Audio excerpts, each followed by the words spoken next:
Class 10th की exercise 8.1 का जो फर्स्ट सम करेंगे स्टूडेंट, चैप्टर की सबसे पहले बेसिक वीडियो बनाई है जिसमें हमने बताया है कि इसमें कौन से फॉर्मूले हमने ट्रिग्नोमेट्री के यूज़ करने हैं और कैसे करने हैं। जो स्टूडेंट आज नए हैं सबसे पहले वो वीडियो देखें, आपको लिंक उसका डिस्क्रिप्शन में मिल जाएगा। तो जिन्होंने देखी है तो चलिए आगे बढ़ते हैं। इसमें बोला है, यहाँ पर उन्होंने बोला है कि इन ट्रैंगल ए बी सी, मैंने ट्रैंगल बना दिए ए बी सी, ओके।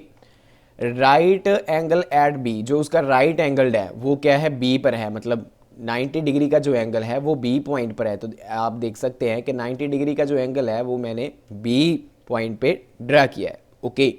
उसके अकॉर्डिंग जो ए बी लाइन होगी हमारी वो 24 सेंटीमीटर है। ए बी मतलब ये कितना हो गया हमारा 24 सेंटीमीटर, ओके। उसके बाद उन्होंने बोला है बी सी, वो क्या है हमारे पास 7 सेंटीमीटर है। बी सी जो है वो 7 सेंटीमीटर है। Determine sign A cos A, उसके बाद साइन सी और कॉस सी। यहाँ पर सबसे पहले की बात कर रहे हैं, अब इसकी इसकी हम बाद में करते हैं।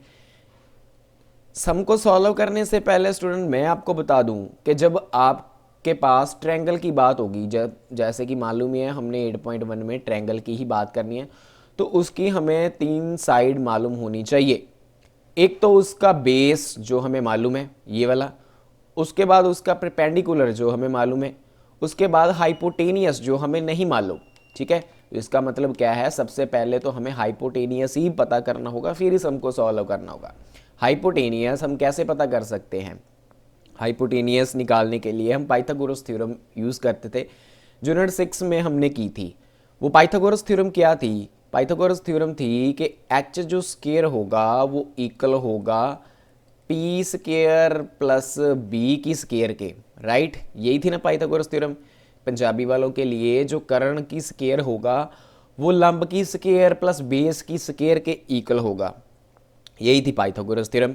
तो इसके अकॉर्डिंग एच तो हमें मालूम ही नहीं है, मतलब ये हमारा एच है और ये हमारा पी है और ये हमारा बी है, ठीक है। Hypotenuse base and perpendicular. H square तो हमें मालूम करना है, मतलब एच की वैल्यू ही हमने निकालनी है। तो एच की वैल्यू निकालते हैं, ये बनेगा h square p square 7 square 49 plus b square 24 की स्केयर जब आप करोगे आएगा 576, ओके। उसके बाद h square is equal to, इसको ऐड किए बन गया 625, स्केयर परली साइड जाकर क्या बन जाता है अंडर रूट, ये बन गया 625। तो 625 का जो अंडर रूट है वो कितना होता है 25 होता है। अंडर रूट कैसे निकालते हैं इसकी वीडियो आपको ट्रिक वाली प्लेलिस्ट में जाकर मिल जाएगी, आप वहाँ से अंडर रूट निकाल सकते हो जिन बच्चों को अंडर रूट निकालना अभी तक नहीं आता है। तो यहाँ पर देख रहे हैं जो एच की वैल्यू है वो हमारे पास कितनी आ गई है 25 आ गई है। तो अकॉर्डिंग टू रूल ट्रायंगल की हमें तीनों साइड मालूम होनी चाहिए। एच भी मालूम पड़ गई है, पी भी मालूम पड़ गया है और बी भी हमें मालूम है। तो इसका मतलब हम बढ़ते हैं जो जो उन्होंने पूछा है। सबसे पहले उन्होंने पूछा क्या है साइन ए, एंगल कौन सा है हमारा ए है, एंगल क्या है हमारा ए है। तो यहाँ पर कॉस ए, यहाँ पर भी एंगल ए है, एंगल क्या है ए है। तो मतलब क्या है कि यहाँ पर जो है वो ए होना चाहिए, ये वाला जो एंगल हो गया हमारा, क्योंकि ए है ना, तो मतलब ये हमारा क्या है एंगल हो गया। अब हमने किसकी वैल्यू निकालनी है, साइन की, साइन की वैल्यू निकालनी है।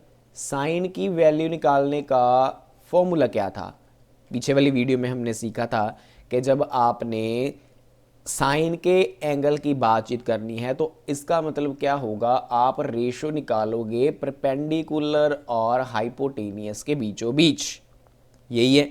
तो निकाल देते हैं, ये कितना बन जाएगा, ये बन जाएगा 7/25 हो गया, ओके। उसके बाद दूसरे की बात जाते हैं, कॉस ए, तो ए भी यहाँ पर है, मतलब इस एंगल की ही बातचीत हो रही है, इसी की एंगल की बात हो रही है ना। तो जब आप कॉस का एंगल निकालोगे तो तब आप किसकी बातचीत कर रहे हो, तो आप बेस ओवर हाइपोटेनियस की बातचीत कर रहे हो। तो इसके अकॉर्डिंग क्या है, बेस हमारे पास है 24 और हाइपोटेनियस हमारे पास क्या है 25, ओके। तो इतना हो गया। अब हम बात करते हैं साइन सी और कॉस सी की, मतलब एंगल चेंज हो गए हमारे। अब यहाँ पर साइन सी, मतलब यहाँ पर अब हमें क्या चाहिए, सी चाहिए। तो इसका मतलब हमें ड्रैंग जो ये जो डायग्राम है वो दोबारा ड्रा करनी होगी, क्योंकि अब ए की जगह पर एंगल कौन सा आ गया हमारे पास, सी आ गया। तो इसका मतलब सी अब यहाँ पर हो जाएगा, ए अब यहाँ पर हो जाएगा, ठीक है। तो मैं न्यू डायग्राम बनाकर आपको दिखाता हूँ। हम देख रहे हैं जो फर्स्ट का सेकंड पार्ट है उसके एंगल चेंज है। अब एंगल कौन से, सी के हो गए हैं। तो यहाँ पर मतलब जो एंगल हमारा बनता है वो क्या हो गया, अब सी हो गया। बी तो हमारा समकोण था, मतलब राइट एंगल था ना, वो हमने स्टेटमेंट में बोला। तो मतलब यहाँ पर तो बी ही रहेगा। तो बचा क्या अब ए, तो वो क्या आ गया यहाँ पर। तो अब वैल्यू को फिल करें। ए से लेके बी कितना आया था हमारे पास 24, तो मतलब यहाँ पर क्या हो गया, अब 24 हो गया। बी से लेके सी, ये बी से लेके सी वो कितना है हमारे पास 7, तो मतलब ये कितना हो गया 7। और ए सी वो हमारे पास कितना निकला था 25 निकला। तो मतलब अब बेस, हाइपोटेनियस और परपेंडिकुलर चेंज हो गए हैं जब एंगल चेंज हुआ है। तो साइन सी मतलब जो जहां पर यहां पर जो आपका एंगल होगा ना वो यहां पर ही रखना है आपको, ठीक है। यहां पर ही रखना है आपको जो आपका एंगल होगा। उसके बाद जो समकोण होगा, मतलब राइट एंगल होगा, वो आपको यहां पर रखना है। उसके बाद जो बच जाएगा वो ऊपर रह जाएगा, ठीक है। तो ओके, साइन सी, साइन की वैल्यू क्या होती है, P बाय एच। तो अब हमारे पास P कितना है 24, H कितना है 25, ओके। उसके बाद कॉस सी, वो भी यहाँ पर ही, क्योंकि सी हमारा यहाँ पर ही है। कॉस सी की वैल्यू क्या होगी, B by H, base over hypotenuse. तो बेस हमारा कितना है 7 है, हाइपोटेनियस हमारा कितना है 25 है। तो सम हमारा कंप्लीट हो गया स्टूडेंट। आई होप आपको समझ में लगा होगा। अगर समझ में लगा है तो वीडियो को लाइक करना मत भूलिएगा, चैनल को सब्सक्राइब कीजिएगा। Thank you so much.